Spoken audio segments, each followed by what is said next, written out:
우리나라 경제가 살려면 운하를 해야 된다. 젊은 신부가 경제도 모르고 사회도 모르고 정치도 모르는 신부가 방송에 나와서 운하가 안 된다고 1시간 동안 떠들면 되겠느냐. 그리고 당시 수원교구 주보에다가 운하 안 된다고 한 달을 주보에다 써내는데 그 60만 명, 70만 명이 있는 주보에다 그런 글을 쓰면 되느냐. 그리고 당신 앞에 행복론 강의도 하나도 재미없었다. 나와서 방송 나와서 강의하지 말아라. 그래서 전화를 다 끊는 거예요. 제가 기분이 좋았겠어 나빴겠어요? 기분은 나빴지만 그 할머니 때문에 화를 주체하지 못해서 내가 목을 매갖고 자살을 해야 되겠다 이 생각은 안 했어요. 생각이 다 틀린 거예요. 생각이 틀리고 상황이 다 틀린 거예요. 내 강의를 듣는 사람이 10,000명이라면 10,000명 중에 5,000명은 나하고 생각이 같을 수 있어요. 근데 5,000명은 나하고 틀릴 수 있어요. 5,000명이 틀리다고 그 5,000명 때문에 화낼 필요는 없다. 아, 나하고 틀릴 수도 있구나. 이렇게 생각하면은 마음이 편안하거든요. 근데 그런 것 때문에 뭐 화를 내고 열낼 일이 뭐가 있어요. 또 한 번은 내가 노인에 대한 강의를 했어요. 우리 이제 안 죽는다. 우리 이제 100살까지 산다. 110살까지 산다. 그러니까 자식들한테 재산 물려주지 말고 다 여러분 위해 쓰다가 죽어라. 그리고 통장에 얼마만 남기면 되냐? 500만 원만 남겨라. 500만 원만. 그렇게 마음껏 쓰다가 죽을 때는 돌아다니다 지치면은 그냥 죽을 땐 꼴까닥 죽어라. 네, 이렇게 강의를 했더니 정말로 할머니들이 이번에는 전화를 무지하게 하는 거예요. 너무너무 내 노년을 확실히 알려줘서 고맙다고. 이번엔 순천에 있는 할아버지가 전화를 하셔서 신부님, 저는 70 먹은 노인인데 침례 교회를 다닙니다. 근데 신부님 강론을 듣고 가슴이 뻥 뚫렸다는 거예요. 내가 남은 인생 30년이나 남았는데 어떻게 살아야 되는지 너무너무 잘 들었다고. 근데 신부님이 다음 주에 이제 돈 다 쓰다가 꼴까닥 죽는 방법을 알려준다고 그랬는데 그 주간에 당신이 어딜 가갖고 못 들었대, 내 강의를. 그래갖고 꼴까닥 죽는 방법을 알려달라고 전화를 했더라. 이야, 정말로 순천의 할아버지도 나한테 전화를 기분이 너무너무 좋더라고요.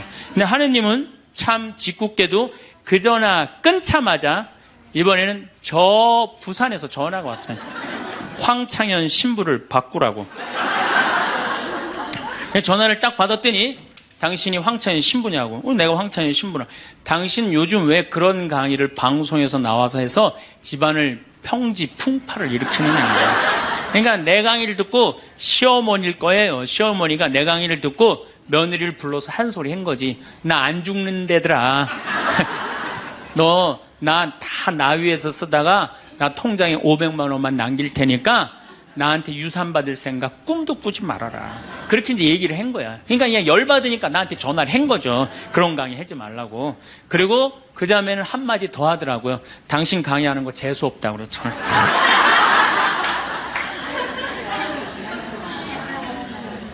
내가 그 전화를 받고 기분이 좋았겠어요? 나빴겠어요? 기분은 나빴지만 내가 화가 나고 내 감정을 주체할 정도는 아니었어요. 왜? 상황이 틀리니까. 얼마든지 내가 공격받을 수 있는 얘기를 한 거니까. 그런 다른 의견이 있을 수 있는 거예요. 그걸 일일이 다 대응하려고 그러면요, 나중에 내가 어떻게 될 것 같아요? 미쳐요. 미쳐요. 사람은요, 동그란 사람이 있고 네모난 사람이 있고 세모난 사람이 있고 별난 사람이 있어요. 그렇죠? 근데 꼭 사람 중에 삐죽한 사람이 있어. 삐죽한 사람. 말 한마디라도 꼭 아프게 하는 사람이 있어요. 그래갖고 내가 그냥 마음 먹고 파마를 싹 했단 말이야. 마음 먹고.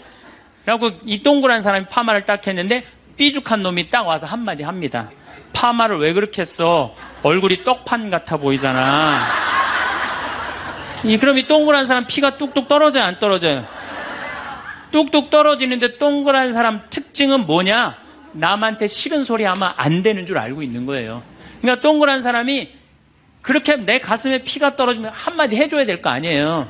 내가 떡판이든 뭐든 네가 무슨 상관이냐 이렇게 얘기를 해야 되는데 동그란 사람은 파마를 왜 그렇게 해서 얼굴이 떡판 같잖아. 그러면 동그란 사람이 뭐라고 그러냐면 그러게 해다 보니 그렇게 됐네. 이 동그란 사람 여러분들 삐죽한 사람 만나야 돼, 만나지 말아야 돼? 만나면 안 돼요. 이 삐죽한 놈 누구 소개시켜줘야 되냐면 별난 놈 소개시켜줘야 돼. 별난 놈. 찔러도 안 나오는 별난 놈. 오늘은 우리가 화나십니까? 라는 주제로 강의를 하도록 하겠습니다.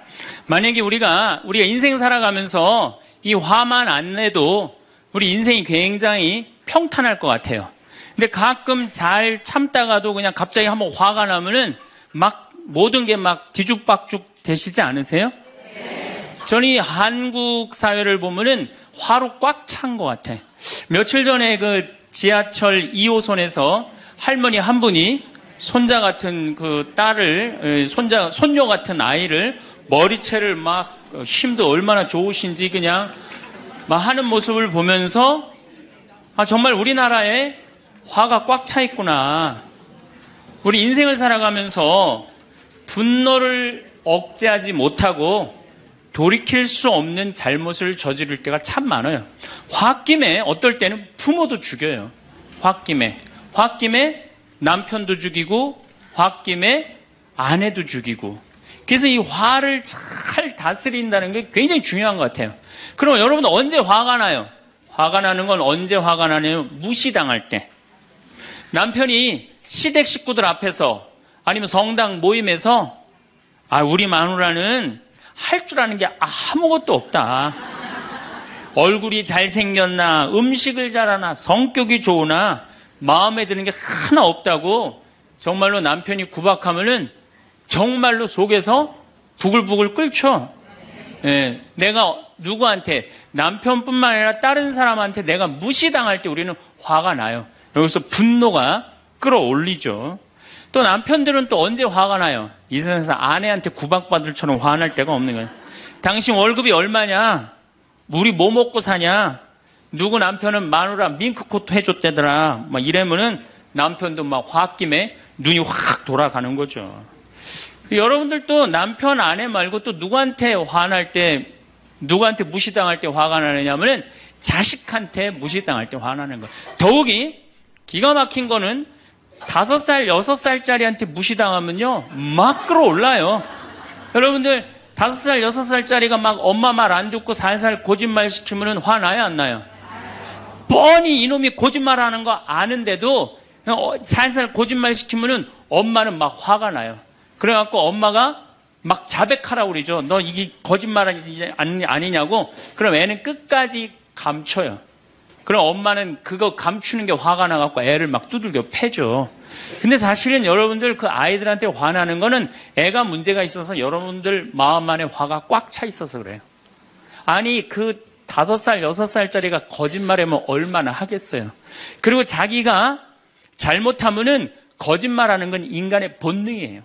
여러분들 국회의원들 청문회 볼 때 보면 거짓말 해야 안 해요? 장관 후보자들 청문회 할 때 보면 거짓말 해야 안 해요?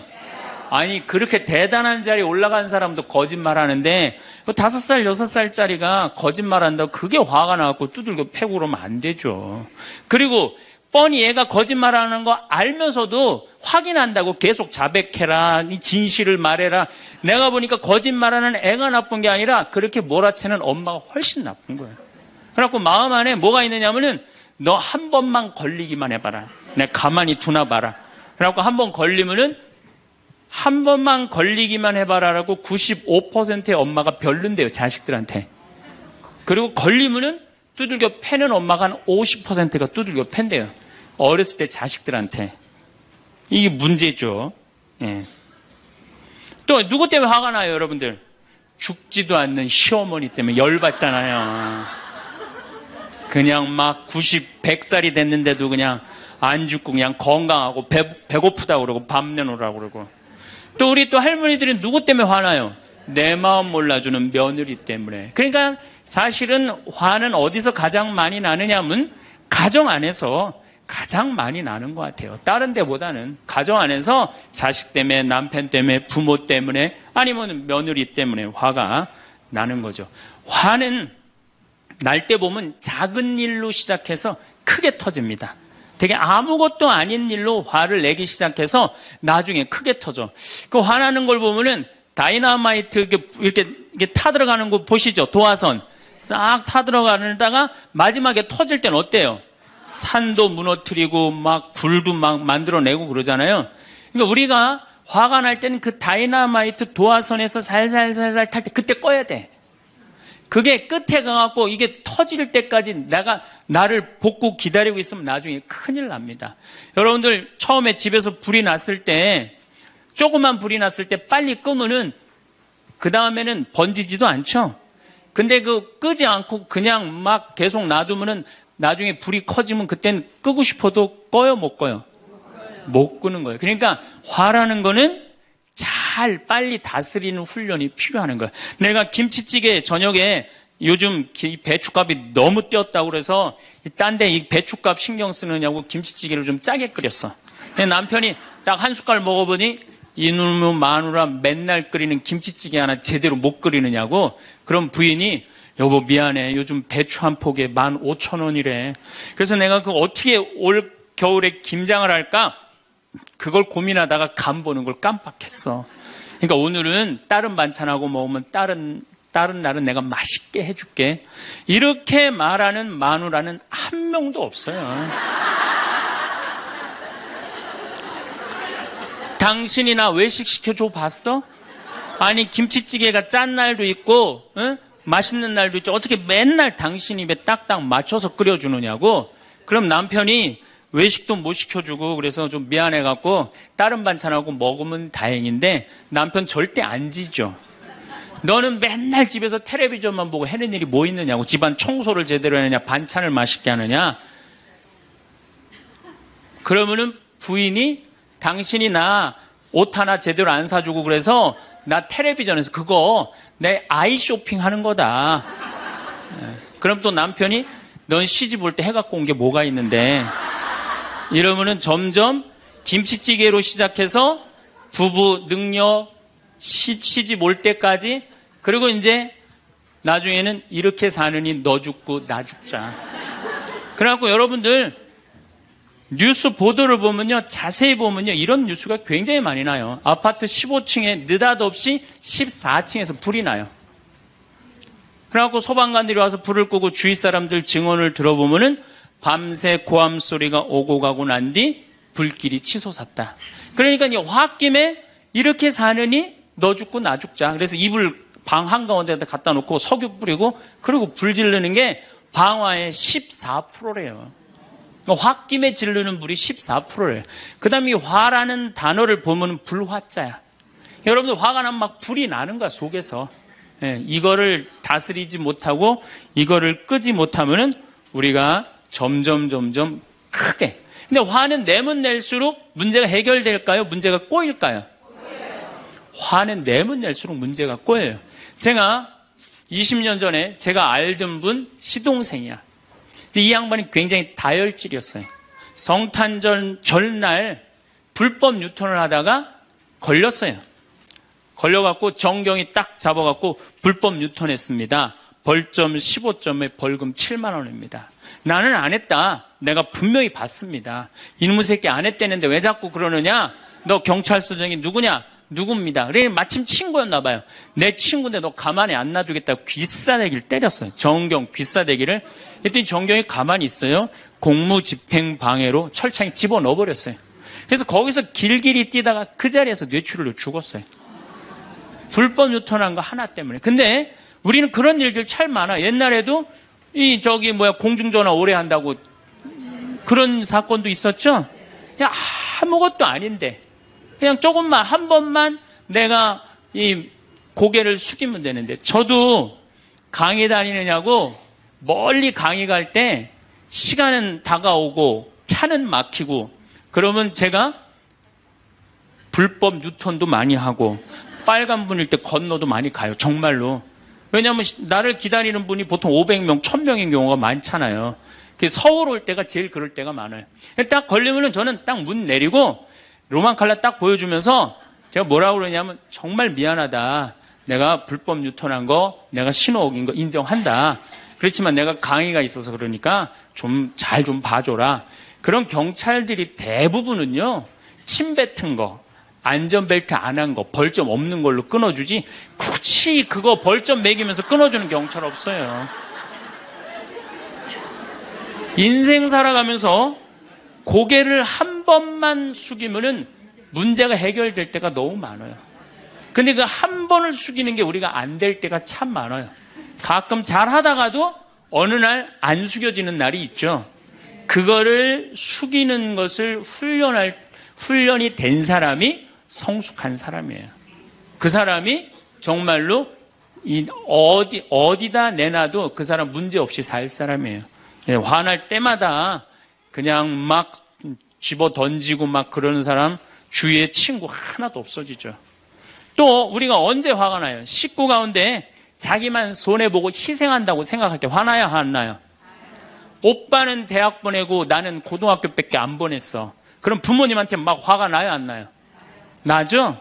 성당에서도 화날 때가 언제예요? 나는 성모에서 맨날 부엌에서 그냥 겉절이 김치 담그고 그냥 맨날 하는데 그냥 반찬 다 만들어갖고 내놓으면은 생전 성당에도 안 보이던 여자가 그냥 싹 여우같이 차려입고 와갖고 그거 딱 차려놓은 거 딱 들고 신부님 앞에 딱 가서 거기서 그냥 헤거리고 그거 주워 먹어본 거 보면은 이 식당에서 나는 그냥 완전히 그냥 식순이로 그냥 하다가 그냥 그거 보면 화 나요? 안 나요? 나죠? 내가 손해본다고 생각할 때 화가 나는 거예요. 성당 공동체에서 제일 미치는 건 뭐냐 하면은 누군가 자기를 비난하고 다니고 있어. 근데 그 사람이 누군지를 모르겠어. 나를 두고 분명 욕을 하는데 그럴 때 화가 나요? 안 나요? 날 때 많죠. 열받는 분 계신가 보다. 내가 시집 가서 내 시동생 어버 키우고 대학 보내고 장가 보내고 시누이도 그렇게 시집 다 내보냈어. 그래갖고 정말로 똥구멍이 찢어지게 가난한 집에 이 집에 와갖고 정말 다 이렇게 하고 다 먹고 살 만큼 해놨어. 그런데 환갑이 됐어. 그래갖고 야 내가 시집 와갖고 그렇게 잘해줬는데 내 환갑 때 다이아 반지를 해갖고 올 것이냐 유럽 여행 티켓을 갖고 오실 것이냐 기다리고 있는데 시동생 시누이들이 딱 환갑 때 왔는데 10만 원 봉투에 딱 넣어갖고 왔어. 그거 보면 열받아요? 열 안 받아요? 열 무지하게 받죠. 네. 그래갖고 내가 너희들하고 인간관계를 갖나 봐라. 그리고 인간관계 끊고 사는 사람들도 많아요. 해준 게 돌아오지 않을 때. 그렇죠? 내가 잘해줬는데 돌아오지 않을 때. 근데 우리는 살아가면서 여러분들 여러분 이제까지 은혜 받은 만큼 다른 사람한테 은혜 갚으셨어요? 저는 신부 되기까지 많은 신부님들, 많은 수녀님들, 많은 교우들이 저를 도와줬어요. 근데 신부 돼갖고 일일이 그분들한테 쫓아다니면서 다 감사했는가? 생각해보니까 다 하지 못했더라고요. 나도 다 감사하지 못했는데 내가 그 감사를 받지 못한다고 화낼 필요는 없지 않는가 그런 생각이 들어요. 제가 신학교 다닐 때 우리 학장 신부님이 돌아가신 배문환 신부님이 영성훈화 할 때 아주 이해하지 못하는 훈화를 꼭 하셨어요. 여러분들은 본당 신부가 돼갖고 교우의 40%만 지지를 받아도 여러분들은 성공하는 신부입니다. 근데 전 신학생 때 이해가 안 갔어요. 신학생 때 왜 이해가 안 갔느냐 하면은 내가 신학생 때 인기가 얼마나 좋았느냐 하면은 막 방학 때 가면은 주일학교 애들이 막 매달려갖고 길을 못 갔어요. 지금이야 뭐 이상한 세상이 되었고 그러지 못하지만은 25년 전만 해도 애들이 신학생들을 얼마나 매달리고 좋아했어요. 초등학교 애들이. 중고등학교 애들은 내가 방학 끝나고 신학교 돌아가면은 애인 군대 보내는 것처럼 그렇게 섭섭하고 편지 보낸다고 그러고 학사님 보고 싶다고 그러고 본당에서 아줌마들은 나보면 죽어 좋아서. 그런데 신부가 돼갖고 교우의 40%가 나를 지지해주지 않는다? 신학생 때도 인기가 이 정도라면 본당 신부 돼갖고 인기가 더 높을 거 아니에요. 그래서 신학교 그 영성훈화를 이해를 못했어요. 근데 막상 제가 신부가 되고 보니 교우의 40% 지지받는 거는요 하늘의 별 따기보다도 어렵더라고요. 왜냐하면은 우리나라 지금 통계적으로 미사 참여율이 25% 나와요. 그러니까 정말로 그 신부님이 지지받는 신부님이다. 제대로 40% 지지받는 신부님이다. 그러면은 교우의 40%는 미사 참여를 나와야 될 거 아니에요. 그러니까 교우가 1000명이라면 400명은 나와야 될 거 아니에요. 2000명이라면 800명이라면 나와야 되는데 2000명 중에 800명 나오는 본당은 없어요. 2000명이라면 한 500명 정도, 600명 정도 나와요. 많이 나와요. 우리나라 평균적으로. 그러니까 40% 지지받는다는 게 어려워. 예수님은 나 환자 10명 고쳐줬는데 몇 명 돌아왔죠? 1명 돌아왔어요. 그러니까 여러분들이 여러분들 주위에 있는 사람들 10명한테 잘해줬어. 10명한테 잘해줬는데 9명이 돌아오지 않는다고 해서 섭섭할 필요가 없다는 얘기죠. 그 1명이라도 돌아오면은 다행인 거예요. 그러니까 모든 사람들한테 인정받는 일이 쉬운 일이 아니다. 많은 사람들 화나는 경우가 어떤 경우가 여러분들 화가 많으냐면 자기가 완전한 사람이라고 생각할 때, 자기 판단이 옳다고 생각할 때, 그걸 옳다고 믿을 때 화가 나요. 많은 분들이 어떤 경우가 있느냐면은 내가 관상 좀 볼 줄 아는데 그 사람 틀렸어. 아니면 내가 관상 좀 볼 줄 아는데 그 사람 진짜 괜찮은 사람이야. 이 중에 관상 못 보는 사람 어디 있어? 50년, 60년 살으면은 딱 보면 다 알지. 그렇죠? 그런데 그게 맞는 경우도 있고 틀리는 경우도 참 많아요. 근데 우리는 어떤 착각을 갖고 있냐면 내가 적어도 판단하는 건 맞다고 생각해요. 다 여기 저를 포함해서 여러분들 모두가 그런 생각을 해요. 근데 그게 허물어졌을 때 화가 나는 거예요. 그게 허물어졌을 때. 제가 지난달에 뉴욕에 강의를 갔었어요. 퀸즈 성당이라는 데서 강의를 했는데 교우들이 진짜 많이 나왔어요. 정말로 꽉 찼어요. 강의를 하는데 정말로 반응이 아주 좋더라고요. 강의가 끝나고 이제 본당 신부님하고 사제관을 올라가는데 따라오는데 이게 한국 사람이 안 따라오고 미국 여자가 따라오는 거예요. 미국 여자가 따라와갖고 그러는 거예요. 신부님, 자기가 신부님 강의를 한국말을 잘 못 알아들어서 잘 알아듣지는 못하지만은 너무 감동을 받았다고. 신부님은 정말로 하느님의 사람이라고. 나는 듣다 내 강의를 정말로 감동받다 못한 미국 여자까지 내 강의를 감동을 받는구나.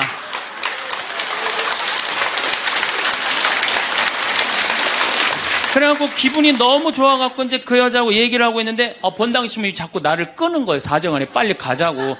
나 지금 미국 여자하고 얘기하는데 지금 본당 신부님이 내 팔을 자꾸 끄는 거예요. 그래갖고 아니 신부님 나 좀 빨리 가자고. 그 본당 신부님이 가자고 그랬는데 어떻게 해? 가자고 그랬더니 본당 신부님이 조금 지나가더니 신부님이 그러는 거예요. 신부님 저 여자 이거라고 이거.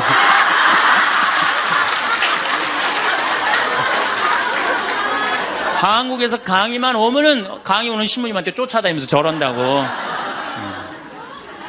난 내가 강의 잘해갖고 그런 줄 알았더니 쫓아와갖고 그냥.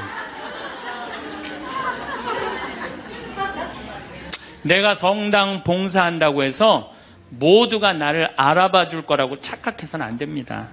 성당에서 열심히 봉사하는 우리 형제 자매님들 가운데 요셉 형제 없으면 우리 성당 쓰러져.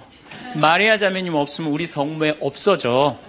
우리 데레사 자매 없으면 성가대 없어져. 그 말 믿지 마세요. 없어져도 성당 잘 돌아가요. 성가대에서 데레사 자매 빠져도 오히려 더 잘 돼. 그러니까 내가 그렇게 대단한 인정을 받는다고, 내가 그런 자리에 차지한다고 생각하는 그때부터 내가 불행해지기 시작하는 거예요. 제가 늘 가끔 드리는 말씀이지만은 제가 작년 5월 달에 서울 오금동 성당에 강의 갔어요. 강의를 갔는데 그때도 막 많이 모였어요. 여러분들만큼. 그때는 베드로 얘기를 했어요. 베드로가 여러분들 굉장한 분이에요.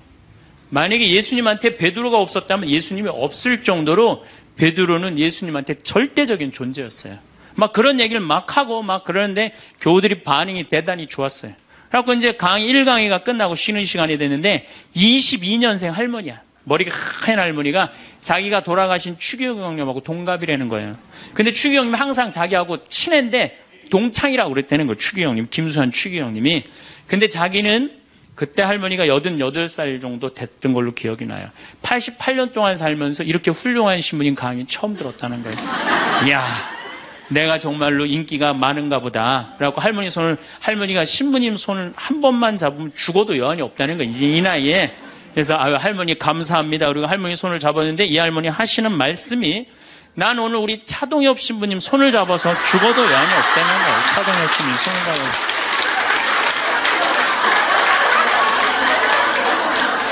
그래서 제가 그랬죠. 할머니, 저는 차동엽 신부가 아닙니다. 저는 황창현 신부입니다. 그렇게 분명히 말씀을 드렸는데 이 할머니는 황창현이라는 사람 알지도 못하는 거예요. 그래갖고 또 뭐 상담하고 싶다는 분들이 있어서 상담을 쭉 하고 있는데 저쪽에 있는 할머니가 안 가고 기다리고 계시더라고요. 사람들이 다 떠나는데 할머니가 또 오셨어요. 이 유명한 신부님 손 한번, 우리 차동엽 신부님 손 한번 더 잡아보자고.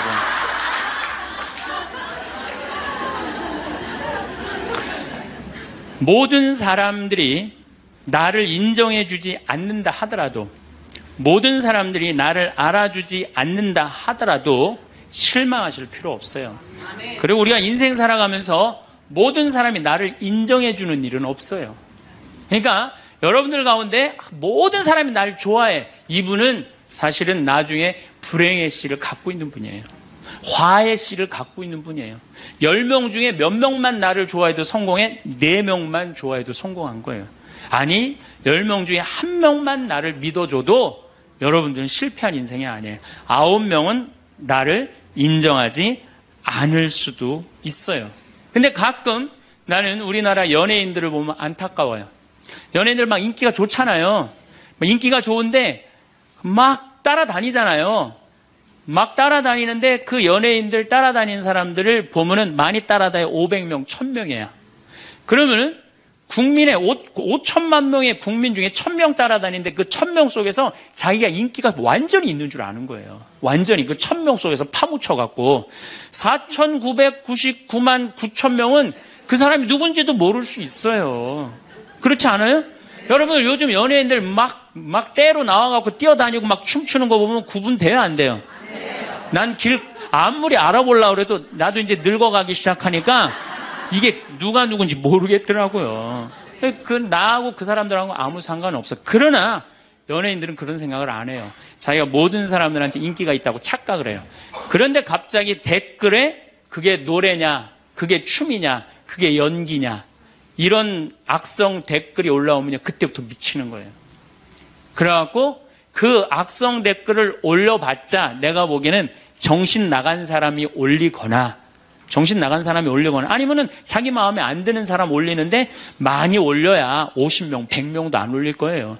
자기를 좋아하는 연예인들은, 일반 대중들은 보통 한 5,000명, 10,000명 되면은 그런 악성 댓글을 올리는 사람은 10명, 20명도 안 될 거예요. 근데 그거에 스트레스를 받아갖고 목매갖고 자살하는 연예인들이 참 많아요. 그럴 필요 없다는 거예요. 최진실 씨가 세상 떠난 지 벌써 이제 2년 됩니다. 참 안타까운 연예인이에요. 나는 최진실 씨하고 나이하고 비슷한 연배. 우리 어렸을 때 인기 최고였어요. 정말로. 정말 앞으로도 더 연예 활동을 했으면 우리한테 큰 기쁨을 줬을 거야. 근데 최진실 씨를 좋아하는 사람은 국민이 나를 포함해서 한 3천만 명은 될 거예요. 근데 최진실 씨가 세상 떠날 때 악성 댓글을 한 사람 4사람밖에 안 돼요. 근데 너무너무 안타깝죠. 그러니까 우리가 살아가면서 여러분들도 여러분들한테 막 나쁜 소리를 하는 사람은 한둘이야. 근데 그 한둘도 내가 보기엔 제정신 가진 사람은 아니다. 그러니까 모든 사람들한테 내가 인정받지 못한다고 그래서 화낼 필요는 없다. 제가 17년 전, 벌써 18년 전이네요. 철산성당이라는 경기도 광명 보좌신부를 했어요. 보좌신부를 했는데 거긴 교우가 14,000명이야. 14,000명. 예비자 교리반을 딱 맡았는데 100명이 딱 있는 거예요. 새로 신부는 됐지. 그냥 교리교환을 신학교 때 얼마나 공부를 열심히 하고 준비를 열심히 했어요. 100명이 있으니까 기분이 너무 좋더라고요. 그래서 그냥 교리를 그냥 얼마나 열심히 했는지 몰라요. 근데 한 달이 지났는데 늘어나도 전찬을 판국에 이게 줄어들기 시작하는 거예요. 90명으로 줄어드는 거예요. 2달이 지났는데 80명으로 줄어드는 거예요. 3달이 지났는데 진짜 딱 반토막이 나더라고. 50명으로. 그랬더니 봉사자들이 맥주하고 안주를 사갖고 와서 나를 위로해 주는 거. 신부님, 실망하지 말아라. 원래 교리반이 이렇게 어중이 떠중이 다 떠나고 이렇게 오리지널만 3개월 지나면 딱 남는다. 그리고 실망하지 말으셔야 되는 이유가 수녀님 반은 더 떨어졌다. 그러니까 실망하지 말아라.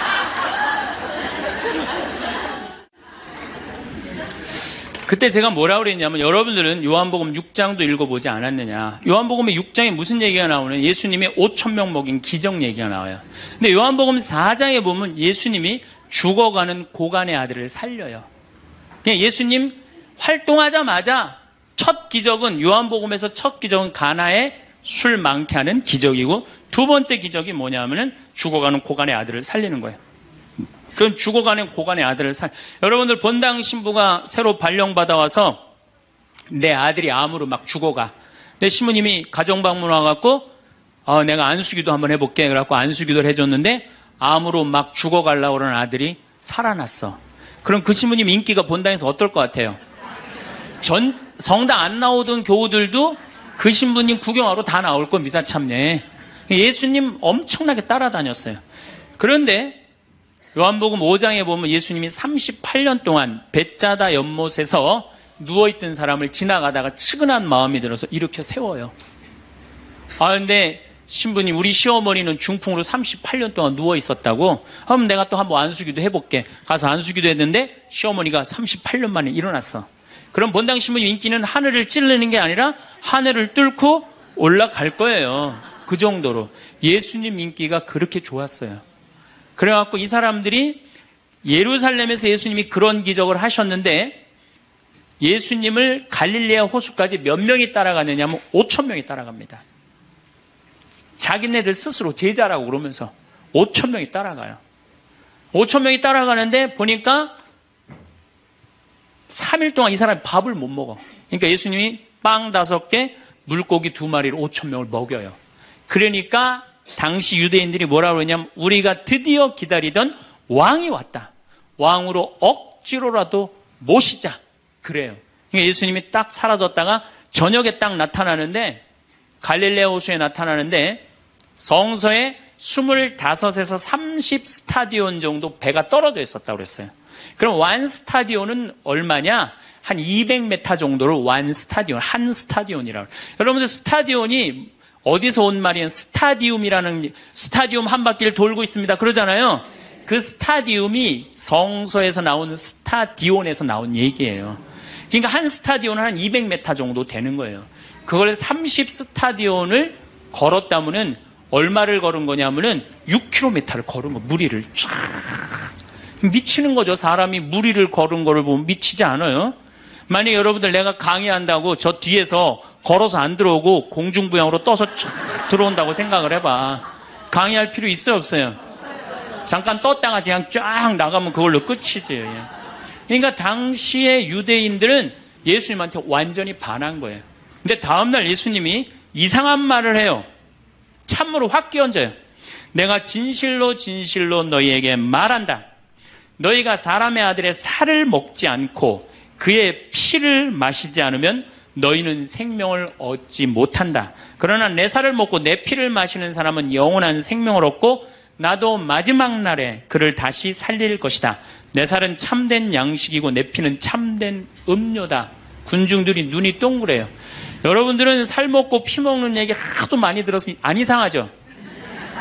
그런데 다른 종교인들이 우린 예수님 살 먹어, 예수님 피 마셔, 그러면은 어떻게 생각할 것 같아요? 식인종 아니면 드라큘라 둘 중에 하나예요. 예수님 피 먹는 거면. 그러니까 당시의 유대인들이 뭐라고 그러냐면, 이 말씀은 듣기가 너무 거북하다. 누가 듣고 있을 수 있겠는가? 그러니까 그러면서 떠나요. 그러니까 예수님이 당신의 말씀을 두고 투덜거리는 것을 속으로 아시고 그들에게 이르셨다. 이 말이 너희 귀에 거슬리느냐? 그리고 성서에 이렇게 우리에게 말합니다. 이 일이 일어난 뒤로 제자들 가운데 많은 사람이 되돌아가고 더 이상 예수님과 함께 다니지 않았다. 다 떠나간 거예요. 말을 알아듣기 너무 어렵다고. 그러니까 이제 예수님이 이제 딱 12명 딱 남아있는 거, 어떤 무식한 어부 12이 눈을 동그랗게 뜨고 예수님을 쳐다보는 거예요. 그러니까 예수님이 이때 뭐라고 그러냐면은 너희도 떠나고 싶으냐. 그러니까 이 12마저 떠나면 예수님 완전히 낙동강 오리알 되는 거예요. 이때 대단한 인물이 하나 나옵니다. 누구냐? 베드로예요. 다 떠났음에도 불구하고 의리를 지킨 분이 베드로예요. 당신은 영원한 생명을 주시는 말씀을 가지고 있는데 우리가 어디를 갑니까? 그리고 예수님은 이 12하고만 다니세요. 그리고 요한복음 6장 다음에 7장에는 뭐라고 써 있느냐면은 이들이 예수님을 죽이려 함으로 예수님은 더 이상 공식적으로 돌아다니지 않고 몰래 숨어서 갈릴레아만 다니셨다고 그래요. 그러니까 이 12하고만 그냥 돌아다닌 거 죽이려고 그러니까 피해서. 그러니까 예수님이 그렇게 죽어가는 고간 아들 살리고 38년 동안 배짜다 연못에 누워있던 사람 살리고 5,000명 먹이고 생 난리를 쳐갖고 막 5,000명이 따라다니다가 결국은 몇 명 건졌느냐? 12명 건진 거예요. 여러분들 5,000명 중에 12명 건진 예수님이 나요? 100명 중에 50명 건진 제가 나요? 누가 나요? 내가 낫지 않아요? 아니 내가 예수님보다 나은데 뭐 예비교 50명 떨어졌다고 실망할 게 뭐 있어. 나는 가끔 한심한 레지오 단장들이 있어요. 신부님 우리 단원이 10명인데 오늘 2명밖에 안 나왔습니다. 그래서 둘이서 울면서 개응을 했습니다. 우리 레지오 해체해야 될까 봅니다. 이렇게 오는 단장이 있는데 한심한 단장이죠. 10명 중에 2명 나왔다 그러면 20% 지지받는 단장이야. 자, 5,000명 중에 12명 남긴 예수님이 나요? 10명 중에 2명 나온 단장이 나요? 누가 나? 단장이 훨씬 나은 거예요.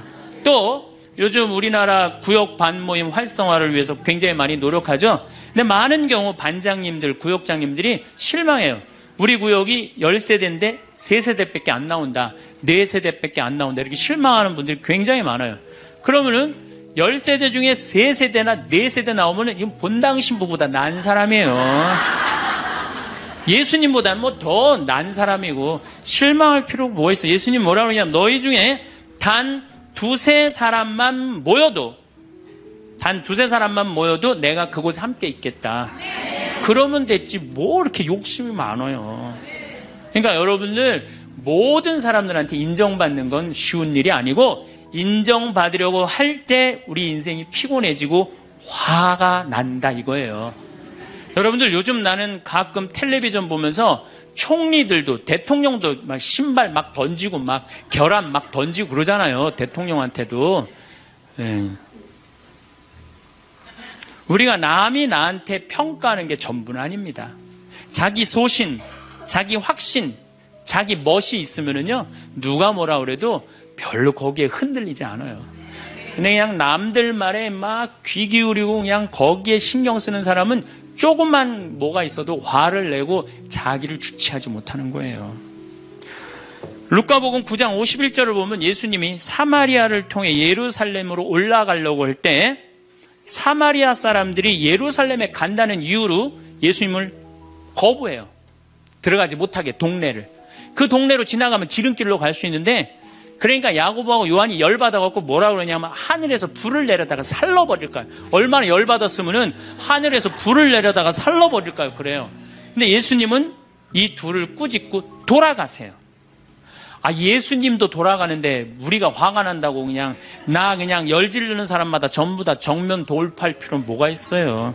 그렇지 않겠어요? 우리도 예수님처럼 돌아갈 상황이 되면 돌아갈 줄 알아야 됩니다. 세상 사람들이 다 나를 몰라준다 해도 화낼 일도 아니에요. 공자님은 뭐라고 그러셨느냐? 진정한 성인은 자기를 몰라줘도 분노하지 않고 유유자적할 줄 아는 사람이 진정한 성인이라고 그랬어요. 내가 누군데 나를 몰라봐. 왕년에 내가 이 거리를 주름 잡던 사람인데 이 성당 지을 때 내가 어떻게 했는데 나에게 이럴 수가 있어. 내가 시집와서 똥구녕이 찢어지게 가난한 이 집 이렇게 일으켜놨는데 나를 무시할 수 있어? 이렇게 자꾸 자기 도취에 사로잡히면은요 나중에 다른 사람하고 부닥치게 되고 잘난 척하게 되는 그런 꼴이 된다. 그런 꼴이에요. 여러분들 반대로 모두를 사랑할 수 있어요?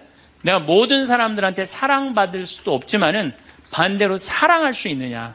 다 사랑할 수 있어요? 쉽지 않죠? 내가 본당 신부 해보니까 다 사랑하는 사람이 있긴 있더라고요. 누가 다 사랑하느냐면 머리에 꼭 꽂은 여자가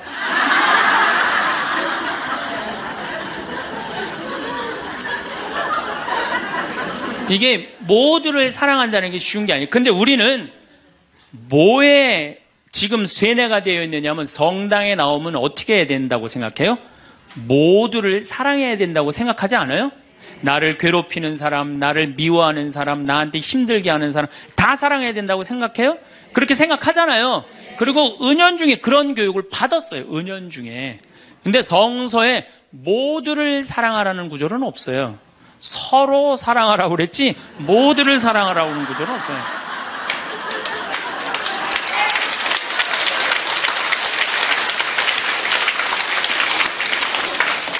그러면은 이 모두를 이 사랑하는 게 얼마나 어려우느냐 요 얘기만 하고 다음 시간에 얘기하도록 하겠습니다. 사람은요 동그란 사람이 있고 네모난 사람이 있고 세모난 사람이 있고 별난 사람이 있어요. 그렇죠? 근데 꼭 사람 중에 삐죽한 사람이 있어. 삐죽한 사람. 말 한마디라도 꼭 아프게 하는 사람이 있어요. 그래갖고 내가 이제 마음 먹고 파마를 싹 했단 말이야. 마음 먹고. 그래갖고 이 동그란 사람이 파마를 딱 했는데 삐죽한 놈이 딱 와서 한마디 합니다. 파마를 왜 그렇게 했어? 얼굴이 떡판 같아 보이잖아. 그럼 이 동그란 사람 피가 뚝뚝 떨어져요? 안 떨어져요? 뚝뚝 떨어지는데 동그란 사람 특징은 뭐냐? 남한테 싫은 소리 하면 안 되는 줄 알고 있는 거예요. 그러니까 동그란 사람이 그렇게 내 가슴에 피가 떨어지면 한마디 해줘야 될 거 아니에요. 내가 떡판이든 뭐든 네가 무슨 상관이냐 이렇게 얘기를 해야 되는데 동그란 사람은 파마를 왜 그렇게 해서 얼굴이 떡판 같잖아. 그러면 동그란 사람이 뭐라고 그러냐면 그러게 해다 보니 그렇게 됐네. 그리고 어디 가서 울기 시작하냐면 성당에 가서 울기 시작하는 거예요. 예수님 저 삐죽한 여자가 나보러 떡판이래요. 근데 예수님 당신이 정말로 십자가에서 참고 인내하고 용서하고 사랑했으니까 나도 참고 용서하고 인내하고 사랑할게요. 그래갖고 그냥 겨우 어떻게 주체할 수 없는 걸 다스려갖고 고해성사를 봤어. 고해성사를 봐갖고 용서를 했어. 자기하고 예수님하고 신부님하고는 화해를 했는데 그 삐죽한 사람하고는 화해했어 안 했어요? 삐죽한 사람은 찔렀는지도 모르고 몰라요. 그 사람 피가 흐르는지도 몰라요. 그런데 더 동그란 사람이 미치는 건 뭐냐면 그렇게 찔러놓고 딴 데 가고 막 헤거리고 또 수다 떨면은 동그란 사람이 속으로 무슨 생각이 들어요? 넌 웃음이 나오니? 난 지금 피가 뚝뚝 흐르는데. 가을이 돼갖고 그냥 또 그냥 마음 먹고 성당을 나왔는데 삐죽한 놈이 동그란 사람한테 한마디 또 합니다. 아니 요즘 남편이 돈 못 벌어? 옷을 왜 이렇게 후줄그리하게 입고 다녀? 그러면 또 피가 뚝뚝 떨어지는 거야. 이 동그란 사람 여러분들 삐죽한 사람 만나야 돼? 만나지 말아야 돼? 만나면 안 돼요. 이 삐죽한 놈 누구 소개시켜줘야 되냐면 별난 놈 소개시켜줘야 돼. 별난 놈. 찔러도 안 나오는 별난 놈. 이런 놈 소개시켜줘야지 어떻게 모두를 사랑할 수 있어요. 그거는 불가능한 얘기예요. 모두를 사랑한다는 거. 그러니까 여러분들 오늘 이후로 나는 모든 사람을 사랑할 것이다. 그러면 나중에 누가 망가지냐면 내가 망가져요. 네. 모두를 사랑하면서 자기가 완전히 망가지는 거예요. 모두를 사랑하면서 기쁨은 다행인데 모두를 사랑하면서 그걸 끌어안느냐고 속에서 부글부글 끓어. 그냥 화가 꽉 차 있는 거죠. 그러면은 다음 시간에 정말 모두를 사랑하는 일이 얼마나 어려운 일인지 이야기 나누도록 하겠습니다. 오늘은 우리가 화나십니까? 라는 주제로 강의를 하도록 하겠습니다. 만약에 우리가 인생 살아가면서 이 화만 안 내도 우리 인생이 굉장히 평탄할 것 같아요.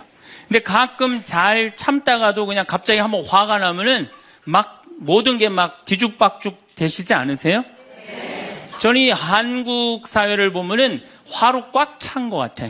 며칠 전에 그 지하철 2호선에서 할머니 한 분이 손자 같은 그 딸을, 손녀 같은 아이를 머리채를 막 힘도 얼마나 좋으신지 그냥 막 하는 모습을 보면서 정말 우리나라에 화가 꽉 차 있구나.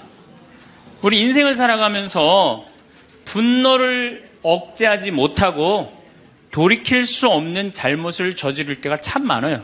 홧김에 어떨 때는 부모도 죽여요. 홧김에 남편도 죽이고 홧김에 아내도 죽이고. 그래서 이 화를 잘 다스린다는 게 굉장히 중요한 것 같아요. 그럼 여러분도 언제 화가 나요? 화가 나는 건 언제 화가 나냐면 무시당할 때. 남편이 시댁 식구들 앞에서 아니면 성당 모임에서 우리 마누라는 할 줄 아는 게 아무것도 없다.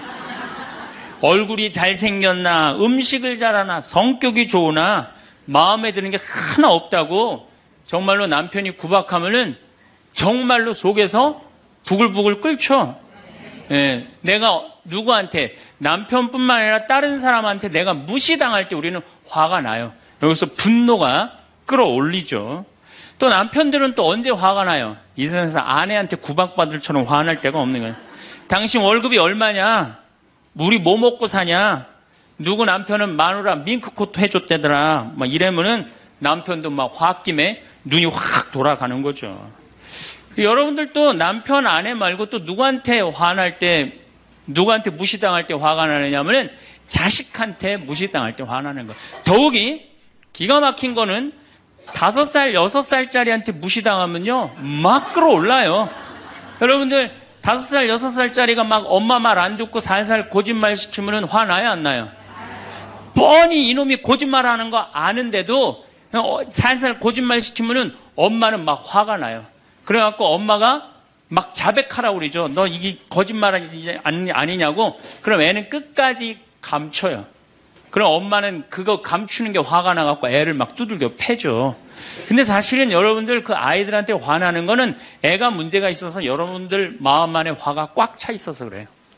아니 그 5살, 6살짜리가 거짓말하면 얼마나 하겠어요. 그리고 자기가 잘못하면은 거짓말하는 건 인간의 본능이에요. 여러분들 국회의원들 청문회 볼 때 보면 거짓말 해야 안 해요? 장관 후보자들 청문회 할 때 보면 거짓말 해야 안 해요? 아니 그렇게 대단한 자리에 올라간 사람도 거짓말 하는데 5살, 6살짜리가 거짓말한다고 그게 화가 나갖고 두들겨 패고 그러면 안 되죠. 그리고 뻔히 얘가 거짓말하는 거 알면서도 확인한다고 계속 자백해라, 진실을 말해라. 내가 보니까 거짓말하는 애가 나쁜 게 아니라 그렇게 몰아채는 엄마가 훨씬 나쁜 거예요.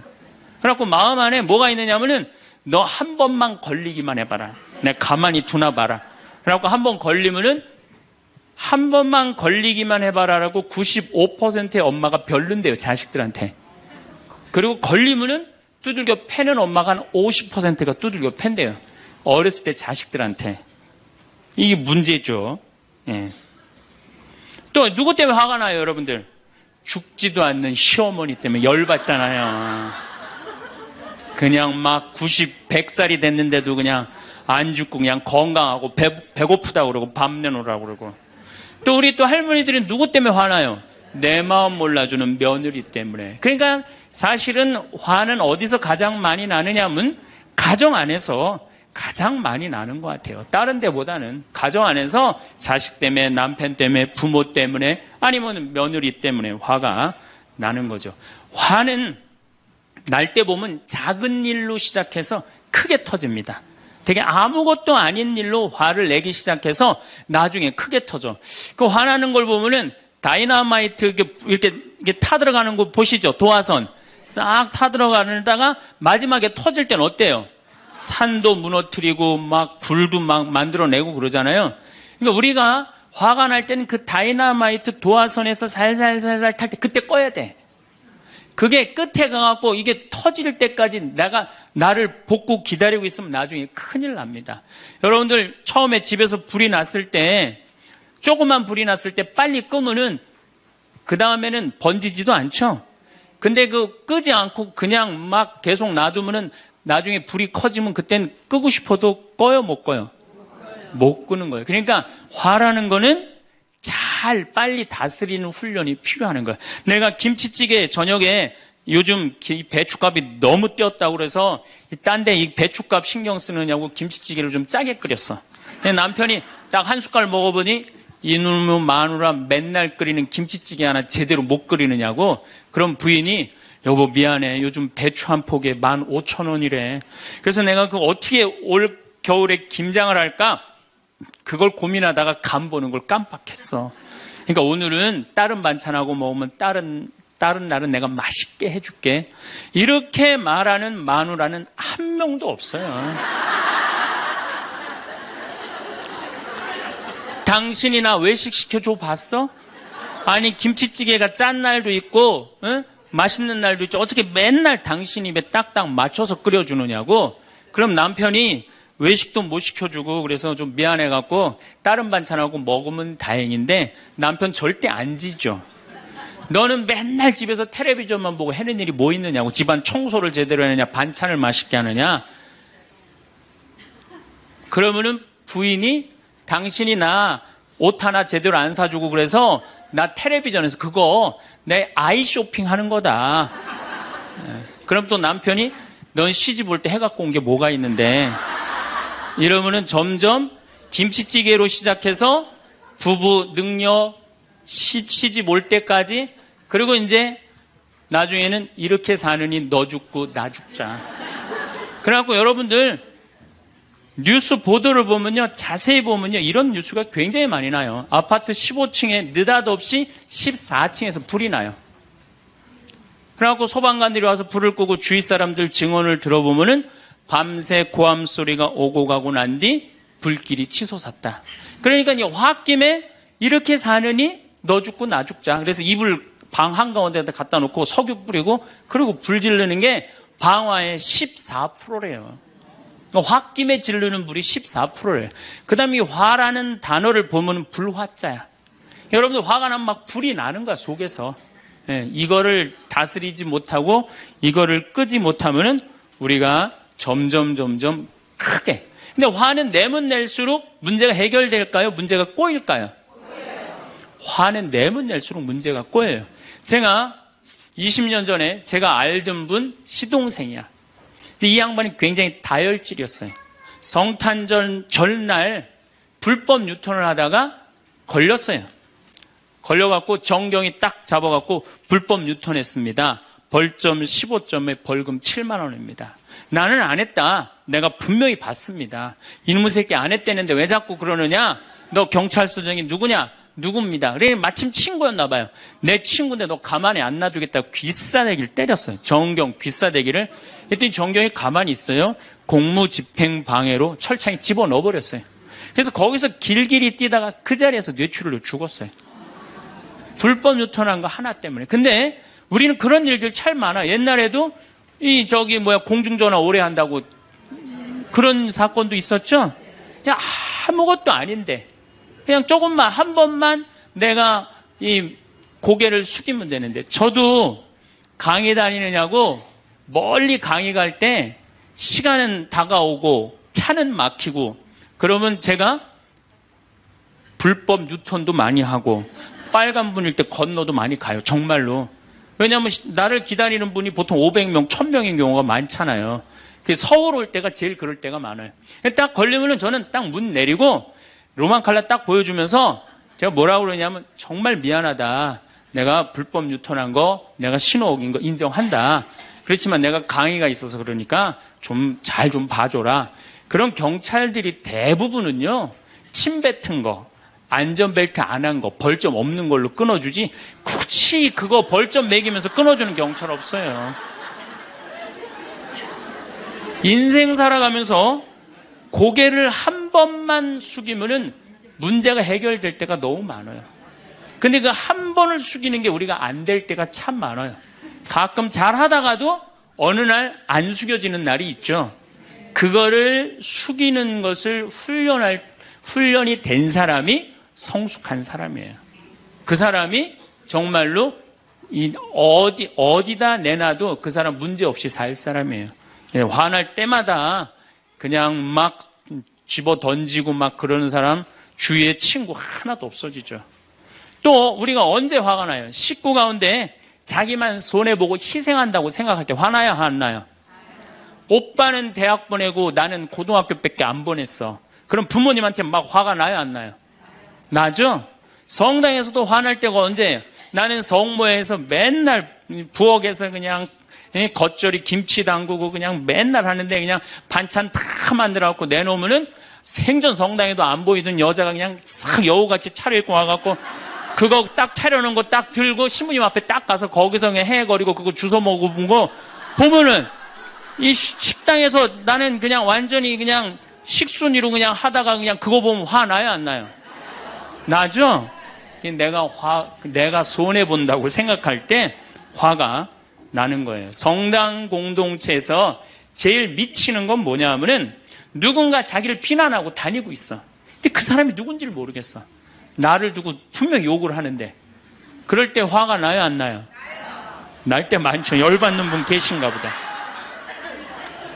내가 시집 가서 내 시동생 어버 키우고 대학 보내고 장가 보내고 시누이도 그렇게 시집 다 내보냈어. 그래갖고 정말로 똥구멍이 찢어지게 가난한 집에 이 집에 와갖고 정말 다 이렇게 하고 다 먹고 살 만큼 해놨어. 그런데 환갑이 됐어.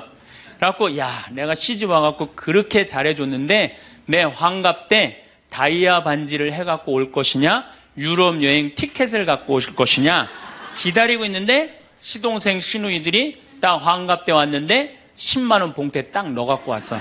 그거 보면 열 받아요, 열 안 받아요? 열 무지하게 받죠. 네. 그래갖고 내가 너희들하고 인간관계를 갖나 봐라. 그리고 인간관계 끊고 사는 사람들도 많아요. 해준 게 돌아오지 않을 때. 그렇죠? 내가 잘해줬는데 돌아오지 않을 때. 근데 우린 살아가면서 여러분들 이제까지 은혜 받은 만큼 다른 사람한테 은혜 갚으셨어요? 저는 신부 되기까지 많은 신부님들, 많은 수녀님들, 많은 교우들이 저를 도와줬어요. 근데 신부 돼갖고 일일이 그분들한테 쫓아다니면서 다 감사했는가? 생각해보니까 다 하지 못했더라고요. 나도 다 감사하지 못했는데 내가 그 감사를 받지 못한다고 화낼 필요는 없지 않는가, 그런 생각이 들어요. 제가 신학교 다닐 때 우리 학장 신부님이, 돌아가신 배문환 신부님이 영성훈화 할 때 아주 이해하지 못하는 훈화를 꼭 하셨어요. 여러분들은 본당 신부가 돼갖고 교우의 40%만 지지를 받아도 여러분들은 성공하는 신부입니다.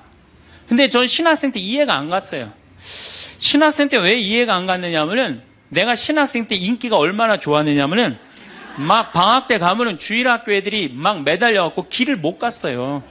지금이야 뭐 이상한 세상이 돼갖고 그러지 못하지만은 25년 전만 해도 애들이 신학생들을 얼마나 매달리고 좋아했어요. 초등학교 애들이.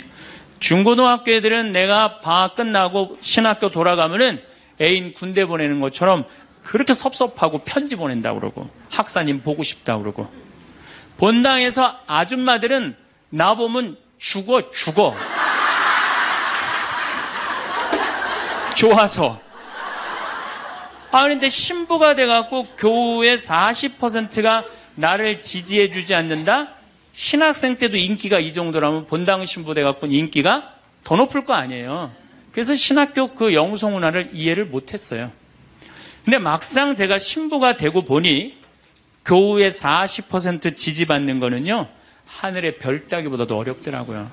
왜냐하면은 우리나라 지금 통계적으로 미사 참여율이 25% 나와요. 그러니까 정말로 그 신부님이 지지받는 신부님이다, 제대로 40% 지지받는 신부님이다, 그러면은 교우의 40% 미사 참여율 나와야 될 거 아니에요. 그러니까 교우가 1000명이라면 400명은 나와야 될 거 아니에요. 2000명이라면 800명이라면 나와야 되는데 2000명 중에 800명 나오는 본당은 없어요. 2000명이라면 한 500명 정도, 600명 정도 나와요. 많이 나와요. 우리나라 평균적으로. 그러니까 40% 지지받는다는 게 어려워. 예수님은 나 환자 10명 고쳐줬는데 몇 명 돌아왔죠? 1명 돌아왔어요. 그러니까 여러분들 주위에 있는 사람들 10명한테 잘해줬어. 10명한테 잘해줬는데 9명이 돌아오지 않는다고 해서 섭섭할 필요가 없다는 얘기죠. 그 1명이라도 돌아오면은 다행인 거예요. 그러니까 모든 사람들한테 인정받는 일이 쉬운 일이 아니다. 많은 사람들 화나는 경우가 어떤 경우가 여러분들 화가 많이 나면 자기가 완전한 사람이라고 생각할 때, 자기 판단이 옳다고 생각할 때, 그걸 옳다고 믿을 때 화가 나요. 많은 분들이 어떤 경우가 있느냐면은 내가 관상 좀 볼 줄 아는데 그 사람 틀렸어. 아니면 내가 관상 좀 볼 줄 아는데 그 사람 진짜 괜찮은 사람이야. 이 중에 관상 못 보는 사람 어디 있어? 50년, 60년 살으면은 딱 보면 다 알지. 그렇죠? 그런데 그게 맞는 경우도 있고 틀리는 경우도 참 많아요. 근데 우리는 어떤 착각을 갖고 있냐면 내가 적어도 판단하는 건 맞다고 생각해요. 다 여기 저를 포함해서 여러분들 모두가 그런 생각을 해요. 근데 그게 허물어졌을 때 화가 나는 거예요. 그게 허물어졌을 때. 제가 지난달에 뉴욕에 강의를 갔었어요. 퀸즈 성당이라는 데서 강의를 했는데 교우들이 진짜 많이 나왔어요. 정말로 꽉 찼어요. 강의를 하는데 정말로 반응이 아주 좋더라고요.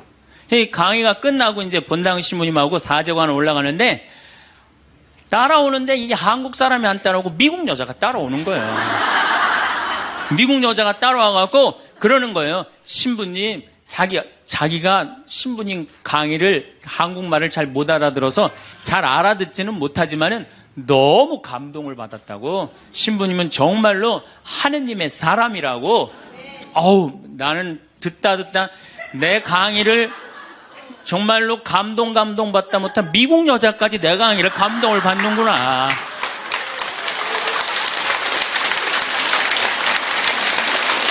그래갖고 기분이 너무 좋아갖고 이제 그 여자하고 얘기를 하고 있는데 본당 신부님이 자꾸 나를 끄는 거예요. 사정원에 빨리 가자고. 나 지금 미국 여자하고 얘기하는데 지금 본당 신부님이 내 팔을 자꾸 끄는 거예요. 그래갖고 아니 신부님 나 좀 빨리 가자고. 나를 본당 신부님이 가자고 그랬는데 어떻게 가자고 그랬더니 본당 신부님이 조금 지나가더니 신부님이 그러는 거예요. 신부님 저 여자 이거라고 이거.